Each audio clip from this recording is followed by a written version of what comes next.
The release date and release window for both Redfall and Starfield are confirmed, ? And probably a little rant regarding that awful Fable rumor that everybody was spreading the other day. There's a lot here to talk about, so let's get into it.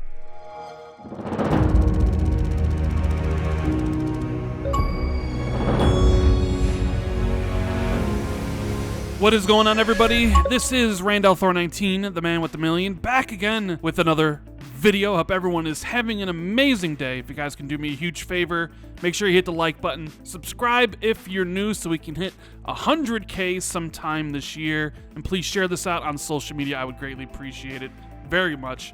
Thank you guys so much for taking the time out of your day to watch this video. And I just wanted to say to everybody a very happy new year. 2023 is finally here.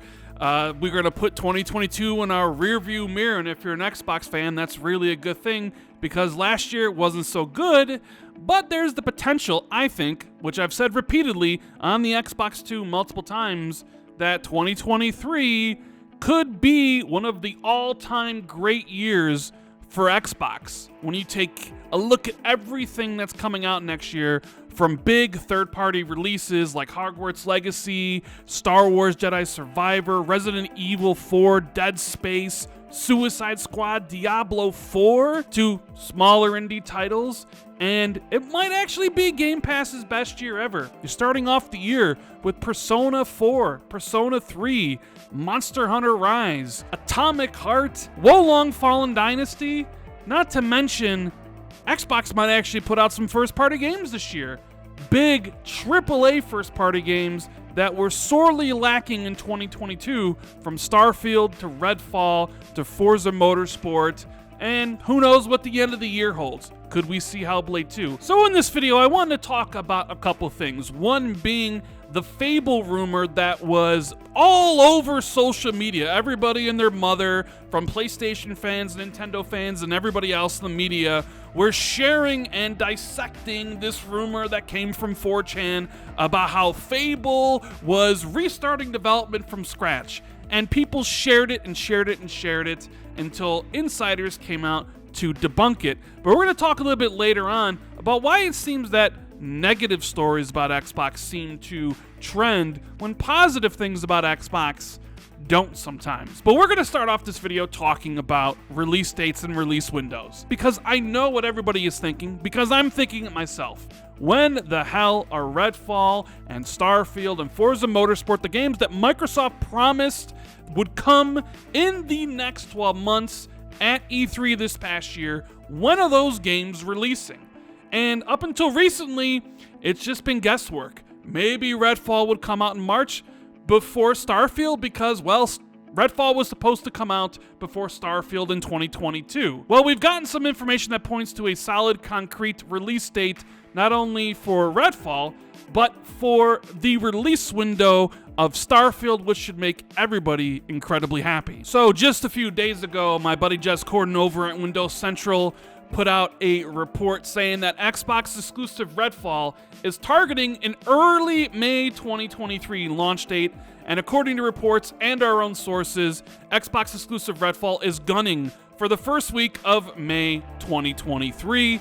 I think more information came out in a Reddit post. It looks like Redfall might be releasing on May 2nd, and Jez was saying in his article that it's going to have, potentially, if everything goes swimmingly, a early access release period, very much like Forza Horizon 5, if you remember. So if the game is coming out on May 2nd, people that pre-order or buy maybe a more expensive version will be able to probably play the game 4 days early, starting on April 28th. Now, I think this is absolutely great news. Redfall is a game that I am really looking forward to. I love the Arcane games, from Dishonored to Deathloop to Prey, and I'm really looking forward to killing some vampires by myself and in co-op when this game is supposed to come out in May.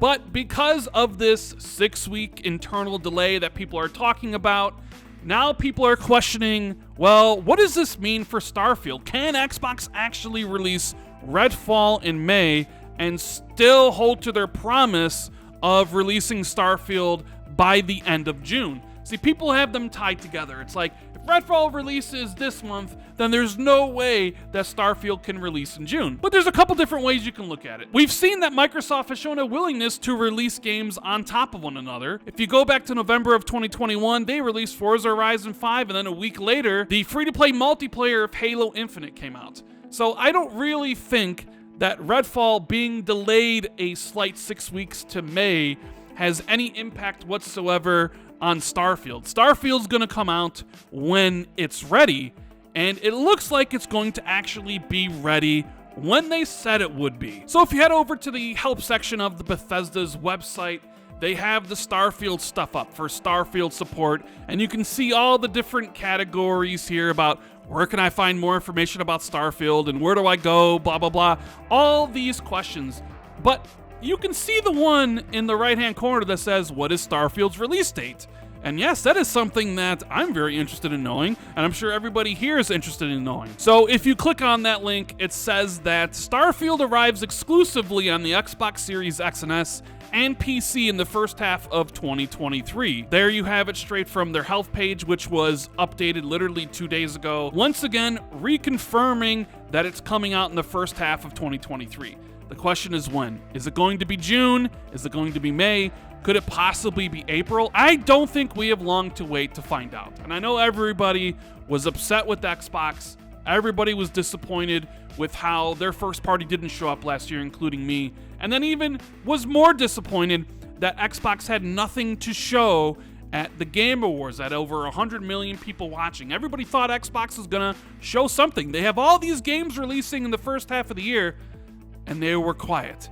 Who knows, for whatever reason? Was it because of the ongoing ABK FTC stuff? I don't know. But there is rumors out there that Xbox is about to put on a game showcase either later this month, early February. Maybe I'll talk about that in a video tomorrow.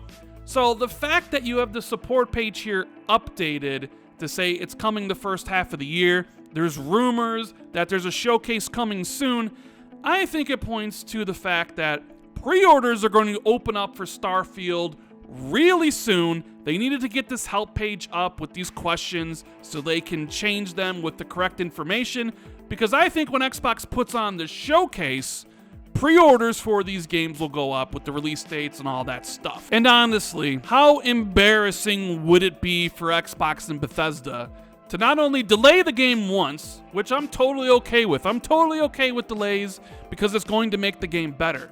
But how embarrassing would it be if you delay the game, then your support page goes live and says it's coming the first half of the year, only for you to essentially delay the game a second time? That would be a black eye. It would be embarrassing. And most people after that already have a trouble believing Xbox, because we're going to be getting to our next topic about Fable and how most people believe any negative news they hear about Xbox because of what they perceive to be mismanagement or things going wrong. So you look at like Halo delayed a year and Redfall and Starfield delayed. So they just believe any random rumor on the internet just to basically dunk on Xbox. But I say it would be pretty damn embarrassing for Xbox. They delay the game, support page goes live, says it's coming when it's supposed to, and then delay it a second time. So I feel pretty confident, even though I'm going to knock on wood to make sure that I don't jinx anything, that Starfield's going to launch before the end of June. I'm just not sure what month. Maybe we get a surprise and it comes in April. Wouldn't that be something? Now, I want to talk about this whole Fable rumor from the other day that just spread like wildfire because everybody loves to just dunk on Xbox because nobody believes they can actually put out great and amazing games on a consistent schedule, even when the rumors come from places like 4chan and sound absolutely ridiculous. Everybody seems to forget the logic centers of their brain, and they're like, oh yeah, you know what? It actually could be true because Xbox stinks, right guys? So we have this rumor here. Idle Sloth started it off, but I love you, Sloth, even though you don't have to sloth everything. He says, rumor Fable has been restarted internally. Restarted, man, that is definitely something very bad.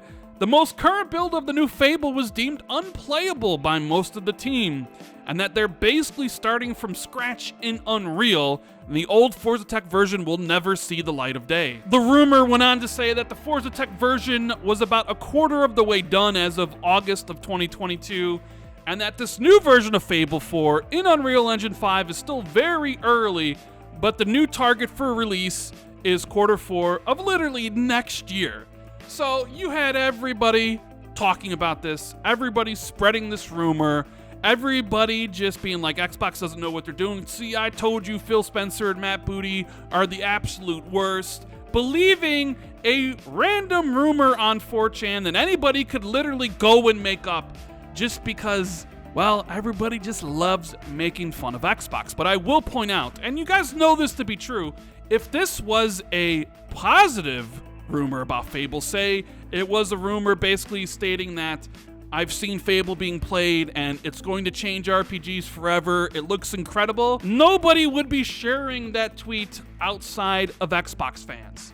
Because nobody really looks for the positives in what Xbox is doing. Like, just reading this rumor, if you're a smart, intelligent person with an IQ over 10, you would come to the conclusion that this is a bunch of bull.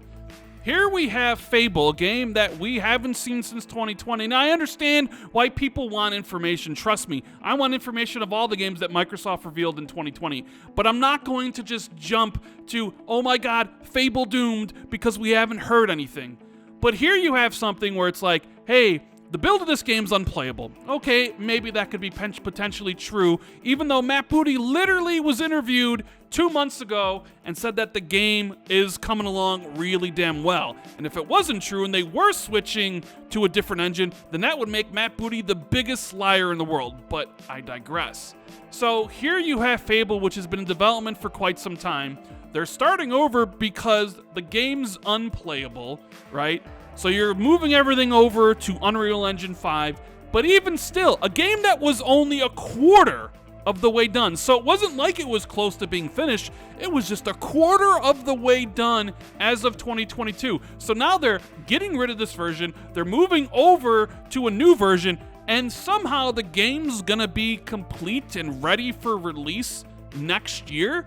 And you had people absolutely, even right now, still believing that this is true, although in spite of the fact that Christopher Dring of GameIndustry.biz came out and said it wasn't true, Alex from Digital Foundry came out and said it wasn't true, Jez Corden came out and said this is 100% not true, it doesn't matter to some people. You will never be able to convince some people that Xbox games are good or what they're doing is a great thing, that Game Pass is amazing, that the first-party games that Xbox are making are going to be fantastic, because some members in the media and a lot of fanboys will continuously push the goalposts back and back and back to avoid giving Xbox any credit whatsoever. For example, Starfield and Redfall are coming out, and if those games review highly, like if Starfield's a 90+ Metacritic game and people love it, if it redefines RPGs, people will say it doesn't count for Xbox because they just acquired Bethesda 2 years ago. So those two games don't count. However, if those two games are bad, well, that's just Xbox corrupting Bethesda, right? So continuously goalpost shifting. If Forza Motorsport comes out and it's a highly rated game like it always is, oh well, Forza doesn't count, Gears doesn't count, Halo doesn't count. It's always something. Psychonauts 2 doesn't count because Microsoft acquired them while they were making it. But if those games are bad, it would definitely be Xbox's fault. Something like Hellblade 2 from Ninja Theory isn't going to count if it's really good. Well, Xbox acquired them and Hellblade was the thing. It has to be organic growth, it has to be new IPs built from the ground up that Xbox had nothing to do with. That counts, and things like that. So Xbox is basically fighting this headwind. Some people are never going to give them the credit that they deserve, and this whole Fable rumor is just another example of it. Everybody basically wanting it to be true so they can just go and say horrible things about the developers, about the people in charge, about the games, about the fans and everything. But as soon as it gets debunked, nobody really apologizes, right? This coming from a website, 4chan, that had a rumor yesterday posted like this. So the day after the Fable rumor circulated on 4chan, this other rumor started to circulate on 4chan.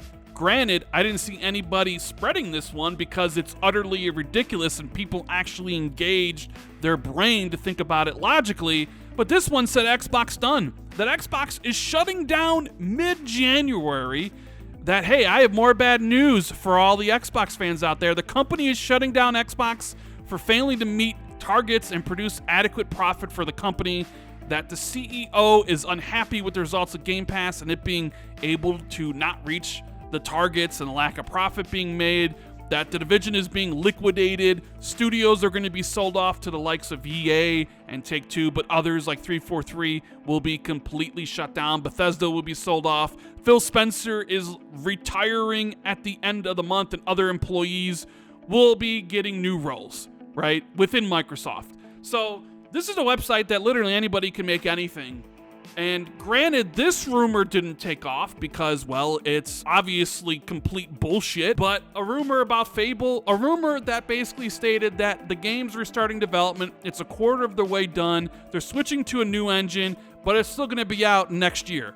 And you literally had people believing in it simply because they don't like Xbox and because 2022 was a bad year and everybody has these doubts. Well, they delayed Halo and they delayed Starfield and they delayed Redfall. Well, of course Fable is going through awful things right now. And of course they're restarting and all that stuff because it's just Xbox. But when something good about the game is talked about, nobody cares. For example, what Matt Booty said about Fable just recently. Matt Booty said this during SkillUp's podcast in November, that Playground makes racing games, but if we deconstruct that a little bit, I think the thing that Playground does is high craft, high quality, high attention to detail. They had a particular passion for the IP, and I think they also demonstrated that they understand what the heart and soul of Fable is about and how they can bring it forward for today's sensibility. How to make a modern take on Fable.